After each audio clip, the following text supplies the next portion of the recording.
تاریخ میں بھی یہ لکھا جائے گا کہ لنگور کے ہاتھ ہور لگ گئی۔ 2 منٹ صبر کرو، ہور کے ہوش ٹھکانے میں باہر آ کر لگاتا ہوں۔ تم باز نہیں آؤ گی زبان درازی کرنے سے؟ ہور کو لنگور کہنے پر بلاج کو ایک بار پھر غصہ آ گیا تھا۔ وہ جو شاور لے کر چینج کر چکا تھا، ڈارک براؤن کلر کا ٹراؤزر اور ہاف سلیوز ٹی شرٹ پہنے ہوئے باہر نکلا تھا۔ ہور نے نہ چاہتے ہوئے بھی گہری نظروں سے اسے غور سے دیکھا۔ حوریہ نے بلاج کو آج تک کبھی شلوار قمیض کے سوا کسی اور ڈریسنگ میں نہیں دیکھا تھا۔ وہ 2 ہی کلر پہنتا تھا، بلیک اور ڈارک براؤن۔ کلر تو اب بھی اس نے وہی پہن رکھا تھا، مگر ٹراؤزر شرٹ میں وہ کافی جاذب نظر لگ رہا تھا۔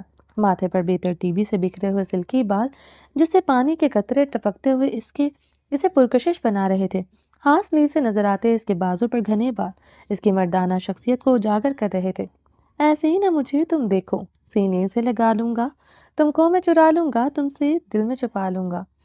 خود پر ہور کی گہری نظروں کو محسوس کر کے بلاج کا انداز غصے سے بدل کر شوق ہوا تھا۔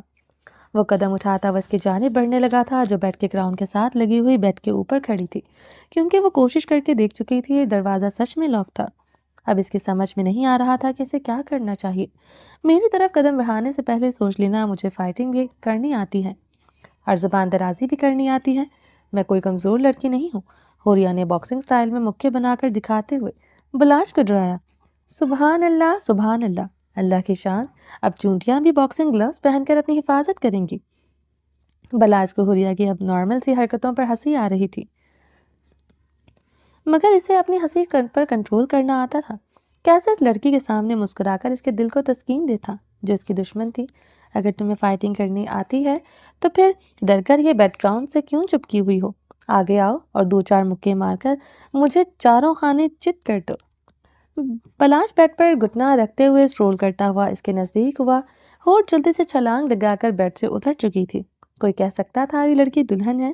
واپس بیڈ پر آؤ، بلاج نے سرد لہجے سے کہا۔ کیوں؟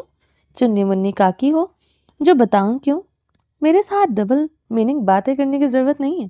دیوار کے ساتھ چپک کر کھڑی ہوئی دونوں ہاتھ کو مروڑ رہی تھی۔ صاف نظر آ رہا تھا وہ بہت ڈری ہوئی ہے، مگر اپنی اکڑ کم کرنے کو یہ لڑکی تیار نہ تھی۔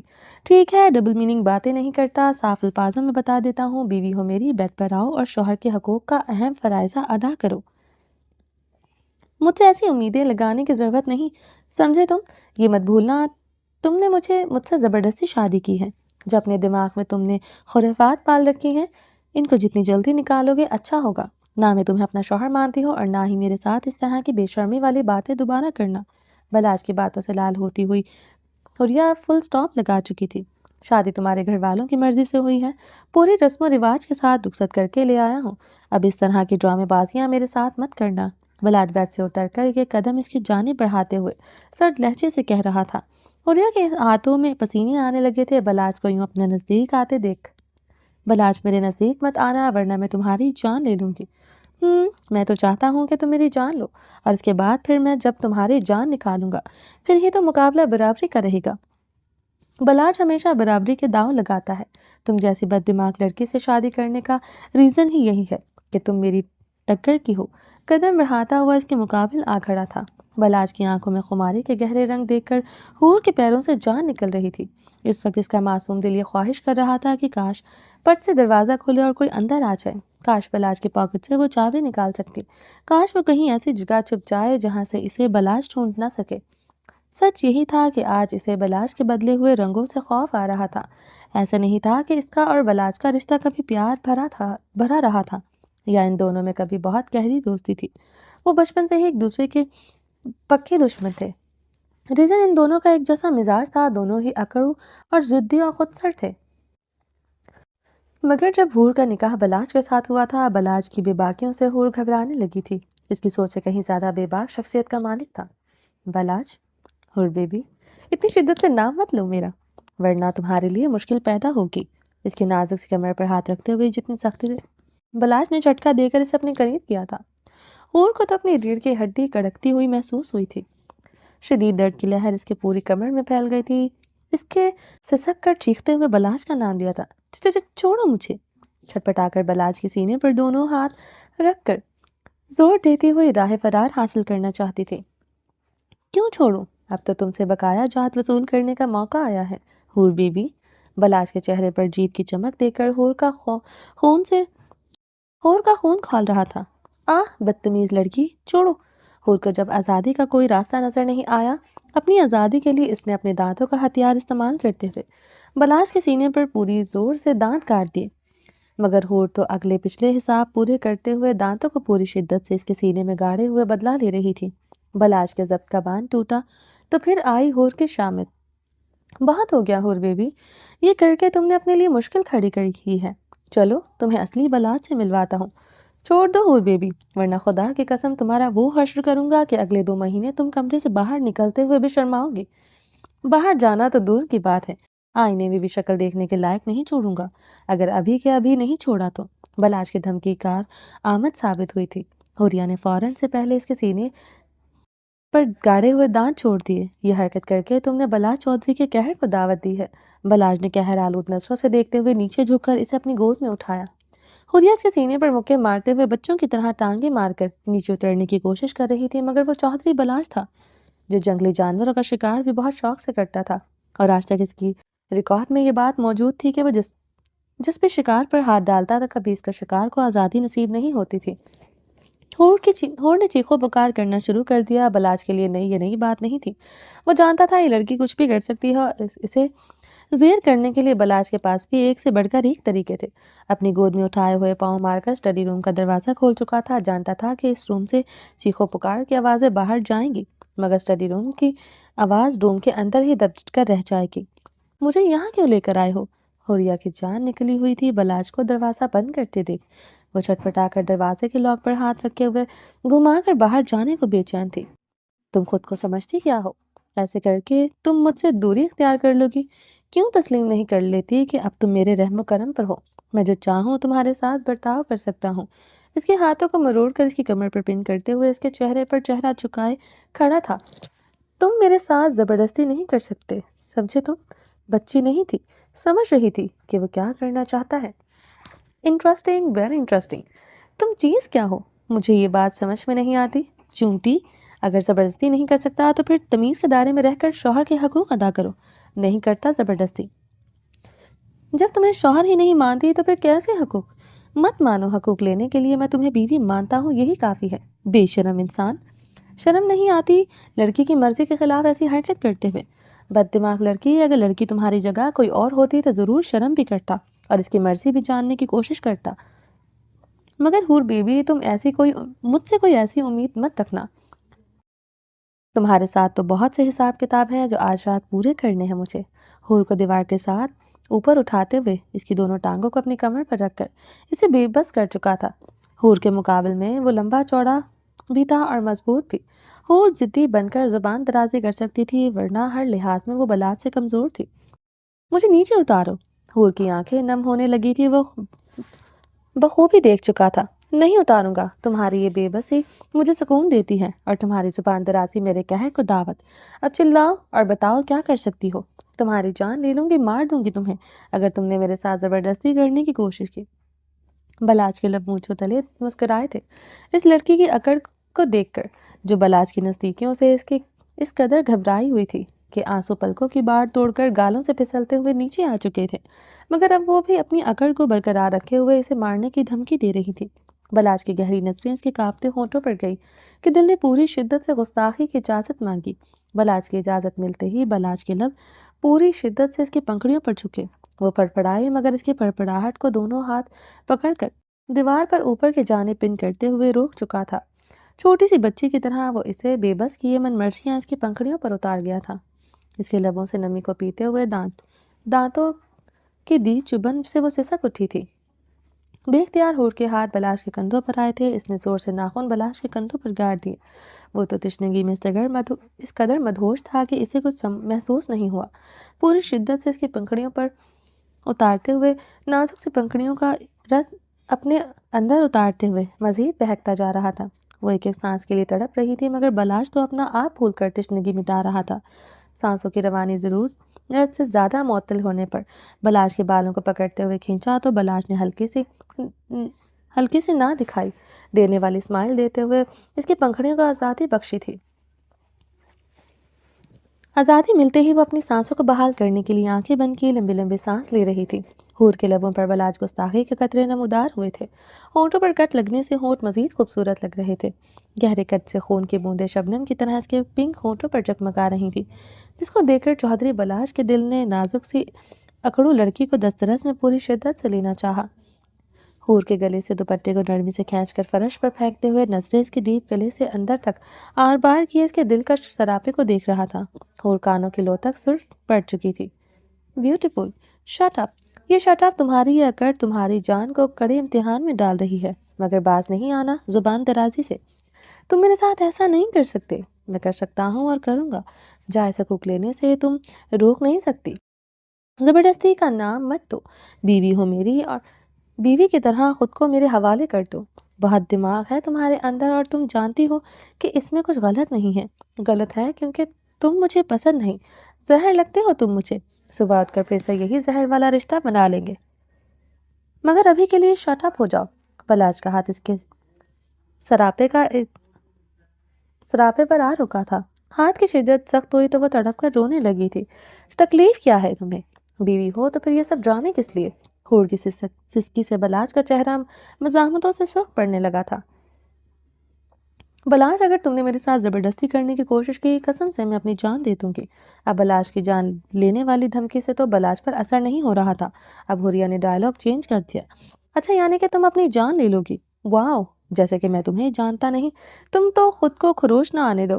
تم تو جان دو گی، ڈرامے کروا لو، بس تم سے یہی کام کر سکتی ہو۔ اور اپنے بارے میں کیا خیال ہے؟ تم اپنے باپ کی طرح عورت کی تذلیل کر سکتے ہو۔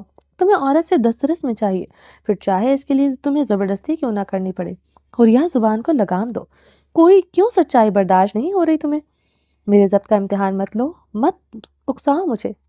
میں وہ کر جاؤں جو میں نہیں کرنا چاہتا۔ تم میں ضبط ہے سن کر مجھے ہنسی آ رہی ہے۔ جیسے بلاج کو حوریہ کی دکھتی ہوئی رگوں کے بارے میں پتا تھا، ایسے ہی حوریہ کو بھی بلاج کی کمزوری کا پتا تھا۔ بلاج کا باپ بلاج کی سب سے زیادہ دکھتی ہوئی رگ تھا، جس پر ہاتھ رکھتے ہی چلا اٹھا تھا۔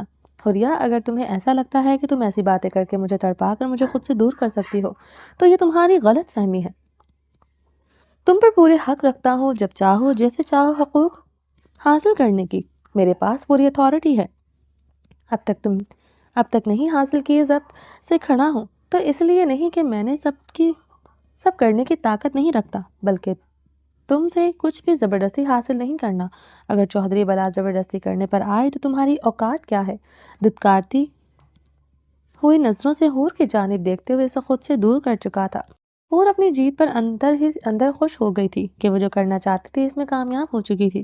تم یہاں نہیں سو سکتے، یہاں پر مجھے سونا ہے۔ بلاج کو بیڈ پر لیٹتے ہوئے جلدی سے اس کے پیچھے جا کر بولی، سو جاؤ، میں نے منع نہیں کیا، مگر مجھے اپنے بیڈ کے سوا کہیں نیند نہیں آتی، اور انڈین ڈراموں کی طرح صوفے پر سونے والی ایکٹنگ میں نہیں کر سکتا۔ تمہیں کیا لگتا ہے میں تمہارے ساتھ سوں گی؟ مجھے تم پر بھروسہ نہیں۔ جس دن بھروسہ توڑنا ہوگا تم 7 سمندر پار بھی چلی جاؤ گی، توڑنے میں دیر نہیں لگاؤں گا۔ بک بک بند کر کے خاموشی سے سو جاؤ۔ بلاج اپنی سائڈ پر لیتے ہوئے رخ دیوار کی جانب کیے آنکھیں بند کر گیا۔ حوریہ کے الفاظ بلاج کے دل پر لگے تھے، جسے وہ ظاہر نہیں کرنا چاہتا تھا، اور کچھ دیر کھا جانے والی نظروں سے دیکھتی رہی۔ اس کے بعد جا کر صوفے پر لیٹ گئی۔ وہ بلاج پر بھروسہ کر کے اس کے ساتھ لیٹ نہیں سکتی تھی۔ براق گہری نیند میں فجر کی کمر پر ہاتھ ڈالے ہوئے سو رہا تھا جب اس کے فون کی رنگ ٹون سے اس کی آنکھ کھلی۔ فجر اب بھی گہری نیند میں سو رہی تھی۔ فون پر جگمگاتے ہوئے رحمت اللہ کا نمبر دیکھ کر براق شدید پریشانی کے تاثرات چہرے پر لیے فون آن کر کے کان کو لگا چکا تھا۔ رحمت اللہ، خیریت تو ہے؟ کوئی بری خبر مت سنانا۔ براق کا دل زور سے دھک دھک کر رہا تھا، یہ سوچ کر کہ وہ جو سوچ رہا ہے خدا نخواستہ کہیں وہ خبر سنانے کے لیے تو رحمت اللہ نے فون نہیں کیا۔ نہیں سر، خدا کا شکر ہے، خوشخبری سنانے کے لیے فون کیا ہے۔ بی بی جی کو ہوش آ گیا ہے، اب ابھی کے ابھی یہاں پر پہنچے، ڈاکٹر آپ سے ملنا چاہتا ہے۔ یا اللہ تیرا شکر ہے، شکر ہے اللہ تیرا کہ اتنے سالوں بعد کوئی خوشخبری سننے کو ملی۔ براق دونوں ہاتھ جوڑ کر آسمان کی جانب دیکھتے ہوئے رب کا شکر ادا کر رہا تھا۔ رحمت اللہ، میں تیرا یہ احسان کبھی نہیں بھولوں گا۔ بلاج کا چہرہ جگمگا اٹھا تھا خوشخبری سن کر۔ شاید وہ کوئی بہت عزیز تھا جو موت کو ہاتھ لگا کر واپس پلٹ آیا تھا۔ میں ابھی نکل رہا ہوں اور بہت جلد پہنچ جاؤں گا، تم ان کی پوری حفاظت کرنا، بہت مشکل سے یہ وقت نصیب ہوا ہے۔ خدا کے لیے رحمت اللہ، کسی پر یقین مت کرنا، کوئی بھروسے کے لائق نہیں، کوئی پتہ نہیں کب کون دغا دے جائے۔ سر آپ بے فکر رہیں اور نکلیں جلدی سے، بی بی جی جب سے ہوش میں آئی ہیں مسلسل آپ سے ملنے کی ضد کر رہی ہیں، جس کی وجہ سے ان کا بی پی اپ ڈاؤن ہو رہا ہے۔ ڈاکٹر کہہ رہا ہے یہ ان کے صحت کے لیے اچھا نہیں ہے۔ رحمت اللہ ساری صورتحال سے آگاہ کر کے فون بند کر چکا تھا۔ براق فجر کی کمر سے ہاتھ نکالتے ہوئے آہستہ سے اسے الگ ہوتا ہوا کچھ دیر گہری نظروں سے اس کے سوئے ہوئے چہرے کو دیکھتا رہا۔ جھک کر اس کے پیشانے پر لب رکھتے ہوئے بڑی محبت سے اسے دیکھا۔ بیڈ سے اٹھ کر الماری سے کپڑے لیتا ہوا واش روم میں جا کر بند ہو گیا۔ جس فجر کو وہ سویا ہوا سمجھ کر رحمت اللہ سے بات کر رہا تھا، وہ فجر ساری بات سن چکی تھی۔ موبائل کی رنگ ٹون سے فجر کی بھی آنکھ کھل گئی تھی۔ اس کے بعد وہ آنکھیں بند کیے صرف براق کی باتیں سنتی رہی۔ براق 5 منٹ میں کپڑے چینج کر کے روم میں آ گیا، میرر کے سامنے کھڑا خود پر پرفیوم چھڑکتے ہوئے، ہاتھ میں رسٹ واچ پہن کر والیٹ پاکٹ میں ڈالتے ہوئے الماری کی طرف گیا۔ دروازہ کھول کر اندر سے کچھ ضروری کاغذات نکال کر فائل کے اندر ڈالتے ہوئے وہ بہت مصروف انداز میں سر جھکائے کھڑا تھا۔ وہ اس قدر مصروف تھا کہ اسے ذرا سا بھی اندازہ نہیں ہوا کہ فجر بیڈ پر آنکھیں کھول کر لیٹی ہوئی ہے، مطلب کہ وہ جاگ رہی تھی اور براق کو پتہ نہیں چلا۔ براق اتنا غافل نہیں تھا، اس کی تو ہر ایکٹیویٹی پر نظر ہوتی تھی۔ اتنا تو فجر براق کو جان چکی تھی کہ وہ بہت زیادہ حاضر دماغ اور ایکٹیو رہنے والا بندہ ہے۔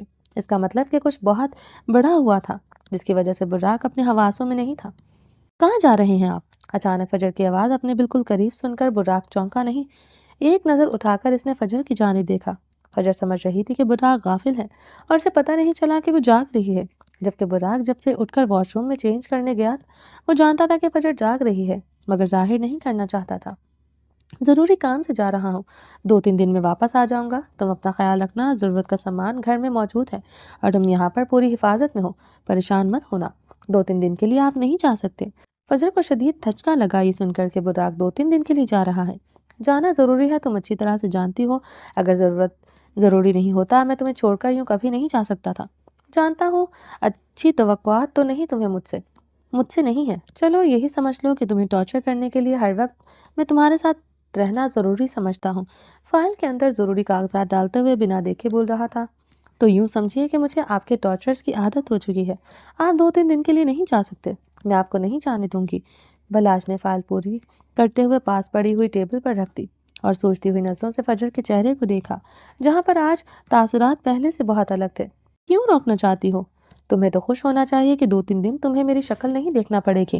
میری شکل دیکھ کر تمہیں تکلیف ہوتی ہے، تم ٹارچر ہوتی ہو تو کچھ دن سکون سے گزار لو گے۔ جس کو ٹارچر ہونے کی عادت پڑ گئی ہو اسے سکون ملتا ہے۔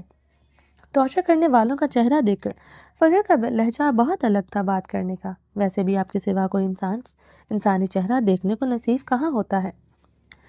اس قید میں صرف ایک ہی چہرہ دیکھنے کو ملتا ہے۔ نہ دیکھنے سے تو بہتر ہے کہ ٹارچر کرنے والوں کا چہرہ ہی دیکھ لوں، کم سے کم یہ احساس تو ہوتا ہے کہ میں زندہ ہوں۔ فجر نے، مجھے نہیں پتا تم مجھے کیوں روک رہی ہو، مگر میرا جانا بہت ضروری ہے۔ فائل ہاتھ میں پکڑتے ہوئے اس کے چہرے پر محبت بھری نظر ڈال کر دروازے کی جانب لپکا، پلیز مت جائیں، مجھے اکیلے میں بہت ڈر لگتا ہے۔ آج پہلی بار فجر نے آگے بڑھ کر براق کا ہاتھ تھاما تھا۔ وہ سچ میں براق کو نہیں جانے دینا چاہتی تھی۔ کوئی اور وقت ہوتا تو براق اپنی جگہ سے قدم بھی نہیں ہٹاتا، مگر اس وقت اس کا جانا بے حد ضروری تھا۔ پریشان ہونے کی ضرورت نہیں، تم سیف ہو، تمہاری حفاظت میری ذمہ داری ہے۔ کیسے سوچ سکتی ہو کہ تمہیں بنا کسی حفاظت کے چھوڑ کر جا رہا ہوں؟ تمہارے ہر پل کی خبر ہوگی مجھے، پورے گھر میں کیمراز نصب ہیں، ہر پل میری نظر تم پر ہوگی، پریشان مت ہونا۔ جب کہہ رہی ہوں کہ آپ نہیں جا سکتے تو پھر کیوں ضد کر رہے ہیں؟ ہمیشہ اپنی ہی مرضی کرتے ہیں، میں نہیں جانے دوں گی آپ کو۔ فجر کی حرکت سے براق کو شدید حیرت کا جھٹکا لگا تھا۔ دونوں ہاتھ اس کی کمر میں ڈالتے ہوئے سینے سے لگی ہوئی رو رہی تھی۔ فجر تمہیں کس چیز کا ڈر ہے؟ جب کہہ رہا ہوں کہ تم پوری حفاظت میں ہو، مجھ پر یقین کرو۔ فجر تمہیں ہوا بھی نہیں چھو سکتی، میں ہر وقت تم پر نظر بنائے رکھوں گا، پریشان مت ہو، میری طرف دیکھو۔ براق نے اس کے چہرے کو دونوں ہاتھوں میں تھام کر اس کے آنسوؤں سے بھیگی ہوئی خوبصورت آنکھوں میں دیکھا۔ آنکھوں میں ایمانداری کے ساتھ پوری سچائی تھی۔ وہ سچ میں براق کو نہیں جانے دینا چاہتی تھی۔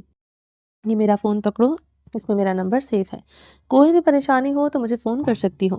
براق ہر وقت موبائل اپنے پاس رکھتا تھا۔ ایک موبائل نکال کر اس کے ہاتھ میں تھماتے ہوئے تسلی دی، نہیں آپ مت جائیں۔ کیوں نہیں سمجھ رہے؟ مجھے فون نہیں چاہیے، آپ رک جائیں پلیز۔ فجر سمجھنے کی کوشش کرو، نہیں رک سکتا، اگر رک سکتا تو تمہارا یہ روپ دیکھ کر براق اپنی جگہ ایک قدم بھی نہیں اٹھاتا۔ اگر پھر بھی جا رہا ہوں تو سمجھ لو کہ کام بہت ضروری ہے، مجھ سے زیادہ ضروری ہے۔ جو عشق کے قصیدے میرے نام پر آپ پڑھتے ہیں، اس کی خاطر رک نہیں سکتی۔ اگر میں کہوں کہ میرا جانا اتنا ضروری ہے کہ آج بہت سی کڑیاں ایک دوسرے سے مل جائیں گی، شاید میں تمہیں بتا سکوں کہ تمہارے اپنوں سے دور کرنے کا ریزن کیا تھا، کیوں براق اتنی محبت کے باوجود وہ کر گیا جس سے تمہارے دل میں میرے لیے شدید نفرت پیدا ہو گئی۔ یہ سمجھ لو کہ جانا اتنا ضروری ہے کہ جتنا تمہارے پاس رکنا ضروری ہے۔ تو ٹھیک ہے، مجھے اپنے ساتھ لے چلیں۔ میں وعدہ کرتی ہوں میں کچھ ایسا ویسا نہیں کروں گی جس سے آپ کو پریشانی ہو۔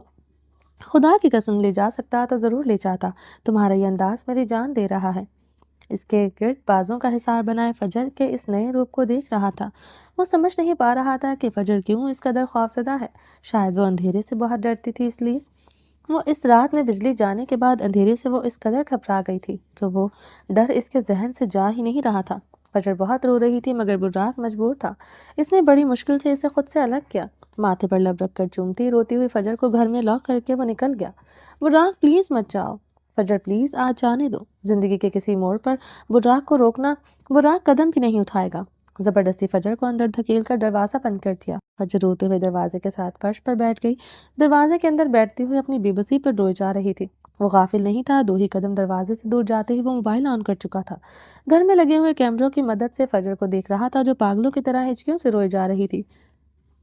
اس کے آنسو براق کے دل پر گر رہے تھے، مگر وہ مجبور تھا۔ جس ہستی سے ملنے وہ پاکستان جا رہا تھا، اس ہستی کی اہمیت شاید وہ لفظوں میں بیان کر کے نہیں بتا سکتا تھا۔ اس ہستی کو خدا نے نئی زندگی بخشی تھی۔ گاڑی اپارٹمنٹ سے روڈ پر اتارتا ہوا ایئرپورٹ کی جانب جا رہا تھا۔ وہ سامنے رکھے ہوئے موبائل پر وہ فجر کو روتے ہوئے دیکھ رہا تھا جو اب بھی وہاں پر بیٹھی بس روئی جا رہی تھی۔ فجر پلیز اٹھ جاؤ، براق کی آواز مائک کے تھرو فجر کے کانوں سے ٹکرائی تو فجر نے ادھر ادھر دیکھا۔ سامنے لگے کیمرہ پر دیکھو فجر۔ فجر نے سامنے نظر ڈالی تو کیمرے کے ساتھ مائک بھی تھا جس کے اندر سے وہ براق کی آواز اس سے سنائی دے رہی تھی۔ آپ مجھے دیکھ سکتے ہیں؟ فجر نے حیران نظروں سے کیمرے کی جانب دیکھتے ہوئے پوچھا۔ دیکھ بھی سکتا ہوں اور سن بھی سکتا ہوں، ہر پل میری نظر تم پر ہے۔ پلیز فجر رونا بند کرو، میں تو پہلے ہی بہت تکلیف میں ہوں، اس طرح رو کر پلیز مجھے میری مزید تکلیف مت دو۔ آپ کو کوئی تکلیف کیسے ہو سکتی ہے؟ تکلیفیں تو آپ دیتے ہیں سب کو، جیسے مجھے یہاں پر قید کر کے رکھا ہوا ہے۔ وہ شکوہ گو نظروں سے دیکھتے ہوئے بولی۔ براق خاموش ہو گیا۔ اس بار وہ غلط تو نہیں کہہ رہی تھی۔ تھوڑی دیر سمجھانے کے بعد فجر تھوڑا پرسکون ہو گئی تھی کہ وہ گھر میں اکیلی نہیں ہے، براق اسے دیکھ رہا ہے۔ بلاش بیٹا، یہ روم کا کیا حشر بنا رکھا ہے تم لوگوں نے؟ صدف جیسے ہی روم کے اندر داخل ہوئی تو روم کا حشر نشر دیکھ کر وہ حیران تھی۔ پورے روم میں چیزیں بکھری ہوئی تھی۔ بلاش تو خود ابھی بھی اٹھا تھا، اس کا دماغ گھوم گیا تھا کہ روم کا حشر دیکھ کر۔ رات کا سارا منظر بلاش کی آنکھوں کے سامنے گھوم گیا۔ ان دونوں میں رات کو بیڈ کو لے کر بہت زیادہ جھگڑا ہوا تھا۔ حور کافی دیر صوفے پر لیٹی رہی، اپنے گھر کی لاڈلی بیٹی تھی تو اس سے سویا نہیں گیا۔ اسے نیند نہیں آ رہی تھی۔ جب بلاش سے آ کر کہا کہ اٹھ کر صوفے پر سو جائے تو بلاش بھی اکڑو اور ضدی طبیعت کا مالک اس نے صاف انکار کر دیا تھا۔ اسی بات پر دونوں میں کافی بحث ہوئی تھی۔ نتیجے میں حور نے غصے سے اپنی جولری اٹھا کر روم میں پھینکی اور بلاش نے اس کے جبڑے کو پکڑ کر غصے سے دبایا۔ حور نے غصے سے جگ کا پانی اٹھا کر بستر کے اوپر ڈال دیا تھا جس سے پورا بستر گیلا ہو گیا۔ بیڈ کے چاروں طرف لگے ہوئے پھولوں کو حور نے نوچ کر پھینک دیا۔ بس اسی طرح کی حرکتیں کرتے ہوئے انہوں نے روم کا بیڑا غرق کر دیا۔ بستر تو گیلا ہو چکا تھا۔ سونے کے لیے اسٹور روم سے بلاش نے میٹرس منگوایا اور پھر میٹرس پر ایک دوسرے کے مخالف چہرے کیے سو گئے۔ کافی تھکے ہوئے تھے تو گہری نیند سے اس وقت اٹھے جب صدف نے آ کر دروازہ کھٹکھٹا کر اٹھایا۔ صدف کی آنکھیں تو پھٹی کی پھٹی رہ گئی اپنی بہو اور بیٹے کا روم دیکھ کر۔ پھپھو، میں نے تو کچھ نہیں کیا، آپ اس سے پوچھیں۔ حور نے اشارہ بلاش کی جانب کیا جو بمشکل آنکھیں ملتا ہوا میٹرس پر اٹھ کر بیٹھا تھا۔ پھپھو، آپ کو پتا ہے رات کو اس نے مجھ پر ہاتھ اٹھایا تھا۔ شرمندگی تو حور کو بھی ہو رہی تھی مگر اپنی شرمندگی کو چھپاتے ہوئے اس نے سارا کیس بلاش پر ڈال دیا۔ کیوں بلاش، تم نے میری بیٹی پر ہاتھ اٹھایا ہے؟ میں نے پہلے ہی کہا تھا کہ یہ سب کچھ برداشت کروں گی مگر تم اس پر ہاتھ اٹھاؤ یہ کبھی برداشت نہیں کر سکتی۔